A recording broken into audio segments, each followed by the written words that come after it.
Episode की starting में हम देखते हैं कि असुर माता दिति बहुत ज्यादा क्रोधित होती है, बहुत ज्यादा विचलित होती है। वो महादेव से कहती है कि महादेव, आपने क्यों छीने मुझसे मेरे पति, क्यों छीना असुरों की उत्पत्ति का एकमात्र साधन, आखिर क्यों महादेव, आखिर क्यों। असुर गुरु शुक्राचार्य कहते हैं कि असुर माता अपने आप को संभालिए, असुरों की जीत के लिए अभी भी एक मार्ग शेष है मेरे पास। महादेव के आराध्य नारायण, मैं स्वयं उनको शिवलिंग से बांध कर आया हूँ और उस प्राश को केवल और केवल इस पूरे ही संसार में आप खोल सकती है। शिव से हमारा युद्ध नहीं है, हमारा युद्ध शिवत्व से है और शिवत्व से युद्ध करने के लिए आपके योद्धाओं को आपका पुत्र होना जरूरी नहीं है। असुर माता दिति कहती है कि क्या आप सत्य कह रहे असुर गुरु। शुक्राचार्य कहते हैं कि हाँ असुर माता, मैंने सारी योजना बना ली है, सब कुछ सोच लिया है, बस आप पग बढ़ाइए, मैं आपके साथ हूँ। देवी पार्वती कहती है कि असुर माता, अपने स्वार्थ में अधर्म का तांडव मत रचिए, महादेव को मुक्त कर दीजिए। शुक्राचार्य कहते हैं कि नारायण ने सदैव असुरों को छला है और आज उन्हीं के छल से मैंने उन्हें ही फंसा दिया है। असुर माता चलिए, हमारा उद्देश्य हमें पुकार रहा है। उसी वक्त देवी पार्वती कहती है कि नहीं असुर माता रुकिए।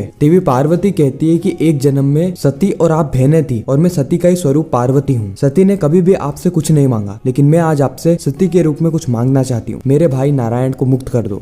शुक्राचार्य कहते हैं कि इनकी बातों में मत आइए असुर माता, चलिए हमारा उद्देश्य हमें पुकार रहा है। देवी पार्वती कहती है कि नहीं असुर माता, मेरी बातों को अनसुना मत कीजिए, मुक्त कर दीजिए नारायण को। असुर माता दिति कहती है कि अगर तुम्हें इतनी चिंता है पार्वती, तो एक शर्त पे मैं नारायण को मुक्त कर दूंगी कि मुझे तुम्हारा नहीं महादेव का आग्रह चाहिए। महादेव मेरे सामने स्वयं प्रकट हो और मुझसे आग्रह करें। अगले ही क्षण में हम देखते हैं कि महादेव भी वहाँ पर उपस्थित हो जाते हैं। महादेव असुर माता दिति से आग्रह करते हैं कि वह नारायण को मुक्त कर दें। दिति जोर जोर से हंसने लगती है और कहती है कि मेरे भाग्य ही खुल गए, जो स्वयं शिव और शक्ति मेरे सामने याचक बने खड़े हैं। लेकिन दुख तो इस बात का है कि मैं कुछ भी नहीं कर सकती, मैं नारायण को मुक्त नहीं करूंगी। इतना कहकर असुर माता दिति असुर गुरु शुक्राचार्य के साथ जाने लगती है। उसी वक्त देवी पार्वती कहती है कि अब कैसे मुक्त होंगे नारायण। नंदी महादेव से गुहार लगाते कि महादेव नारायण को मुक्त करने का मार्ग बताइए, इस सृष्टि के पालनहर्ता हमेशा तो उस प्राश में बंधे नहीं रह सकते ना। उसी वक्त नारायण कहते हैं कि अगर प्रकृति की इच्छा मुझे बांधे रखने में है तो मैं बंधा ही रहूंगा, इसीलिए आराध्य, ना तो आप दुखी हो और ना ही आप चिंता में रहिए, और प्रश्न रहा इस संसार को चलाने का तो वह तो आप चला ही लेंगे। असुर गुरु शुक्राचार्य कहते हैं कि सही किया आपने असुर माता, इतने समय के बाद शिव और शक्ति को चिंता में देख बहुत प्रसन्नता हो रही है। महादेव कहते हैं कि जब वाद विवाद और विनती से बात ना बने तो किसी और मार्ग का चयन करना होगा। जाइए देवी, असुर माता दिति से यह कार्य करवाइए, नारायण को मुक्त करवाइए। उसी वक्त असुर माता दिति रुक जाती है और कहती है कि नहीं, ऐसा नहीं हो सकता, क्योंकि मैं किसी भी हालत में नारायण को मुक्त नहीं करूंगी। शुक्राचार्य कहते हैं कि महादेव, अगर आपकी इच्छा युद्ध की है तो स्मरण रहे, सत्य भी हम है और उचित भी हम है, इसलिए जीत हमारी ही होगी। महादेव नारायण से कहते हैं कि नारायण, आप तो स्वयं इस पूरे ही संसार के पालनहर्ता हैं, आप इस छोटे से प्राश में बंधे कैसे रह सकते हैं। उसी वक्त नारायण कहते हैं कि शुक्राचार्य की बात उचित है महादेव, मुझे इस प्राश से केवल असुर माता दिति ही निकाल सकती है, इसलिए उन पे दबाव डालना या फिर युद्ध से मनाना अनुचित होगा। महादेव कहते हैं तो फिर उचित है, असुर गुरु शुक्राचार्य और असुर माता दिति दोनों ही नारायण को मुक्त करे बिना यहाँ से नहीं जा सकते, चाहे कुछ भी क्यों ना हो जाए। नारायण कहते हैं कि आज तक शिव और शक्ति पे कलंक नहीं लगाए और मैं नहीं चाहता कि मेरे होते हुए या फिर मेरे कारण शिव शक्ति पे कलंक लगे, ऐसा मत करिए महादेव। शुक्राचार्य कहते हैं कि उचित कहा नारायण, उचित कहा, अगर हमें यहाँ पे विवश किया गया या फिर हमें यहाँ पे बांध के रखा गया तो यह शिव शक्ति पे कलंक होगा। महादेव कहते हैं कि नहीं, शिव और शक्ति पे कोई भी कलंक नहीं लगेगा, असुर माता दिति स्वयं ही नारायण को मुक्त करेगी। असुर माता दिति कहती है कि असंभव, ऐसा कदापि नहीं होगा। फिर हम देखते हैं कि महादेव देवी पार्वती से कह रहे होते हैं कि देवी आप स्मरण कीजिए, आप पूर्व जन्म में सती थी, यानी दिति की बहन और दक्ष की पुत्री, और एक पिता का कर्तव्य होता है कि वो अपनी दोनों ही पुत्री या अपनी संतानों को समान ज्ञान प्रदान करे। तो जिस तरीके से असुर माता दिति ने अपनी विद्या से, अपने ज्ञान से ऋषि कश्यप को प्राश में बांधकर अपनी इच्छा पूर्ण करवाई थी, बिल्कुल उसी तरह आप भी उस ज्ञान को स्मरण कीजिए और असुर माता दिति को प्राश में बांध लीजिए और उन्हें कहिए कि वह नारायण को मुक्त कर दे। और जैसा कि दिति ने कहा कि जो भी इस विद्या का प्रयोग करता है और किसी को प्राश में बांध लेता है, वह उस प्राश से तब तक नहीं निकल सकता जब तक वह इच्छा को पूर्ण न कर दे। महादेव कहते हैं कि करो स्मरण, कीजिए अपनी विद्या का प्रयोग जो कि आपको आपके पिताश्री ने दी अपनी बहन सती के विरुद्ध। अगले ही क्षण हम देखते हैं कि असुर गुरु असुर माता दिति को लेकर वहां से जाने लगते हैं। ईश्वर महादेव देवी पार्वती को कह रहे होते हैं कि स्मरण कीजिए देवी, उस विद्या को स्मरण कीजिए। फिर हम देखते हैं कि देवी पार्वती अपने पूर्व जन्म में जो विद्या ज्ञान प्राप्त हुआ था उसको स्मरण करना शुरू कर देती है और धीरे धीरे करके असुर माता दिति का नाम पुकारने लगती है, दिति दिति। इस और हम देखते हैं कि असुर माता दिति बहुत ज्यादा विचलित हो जाती है। वह असुर गुरु शुक्राचार्य से कहती है कि असुर गुरु सहायता कीजिए, मैं क्या करूं, कहाँ जाऊं, किस तरीके से मैं देवी पार्वती के उस प्रयास से बच जाऊं, कोई तो मार्ग बताइए। असुर गुरु कहते हैं कि असुर माता, मुझे इस विद्या का का स्रोत बताइए, तभी तो मैं इसकी गांठ निकाल पाऊंगा। उसी वक्त असुर माता दिति कहती है कि मेरे पिताश्री दक्ष ने तो मेरे को सिर्फ और सिर्फ इस विद्या का उपयोग करना सिखाया था, इस विद्या की गांठ नहीं बताई थी, न इसका कोई स्रोत बताया। असुर गुरु कहते हैं कि बिना स्रोत के किस तरीके से बचाव के बारे में जान पाऊंगा। फिर हम देखते हैं कि वन के अंदर असुर माता दिति और असुर गुरु शुक्राचार्य राहु केतु के साथ भागने लगते हैं ताकि वह देवी पार्वती के उस प्राश से बच जाएं। इस और अगर हम देवी पार्वती को देखें तो वह अपनी विद्या से सारी ही शक्तियां एकत्रित कर लेती है और अपने हाथ से एक प्राश को निकालती है जो कि जाने वाला था सीधा असुर माता दिति के पास। असुर माता दिति कहती है कि असुर गुरु, आप तो तंत्र विद्या के ज्ञाता है, आपको तो सब कुछ ज्ञात है, इस विद्या का तोड़ भी ज्ञात ही होगा ना, मेरी सहायता कीजिए, अन्यथा देवी पार्वती मुझे प्राश में बांध लेगी और मुझे विवश होकर नारायण को मुक्त करना होगा। असुर गुरु कहते हैं कि जो विद्या मैंने ग्रहण ही नहीं करी है उसका मैं तोड़ कैसे निकाल सकता हूँ। इस और हम देखते हैं कि देवी पार्वती के प्राश से असुर माता दिति पूरी तरीके से बन जाती। वह असुर गुरु से सहायता मांगती। असुर गुरु अपनी शक्तियों का इस्तेमाल भी करते हैं, लेकिन उस प्राश पे कोई भी शक्ति काम नहीं कर रही थी, क्योंकि जिस विद्या से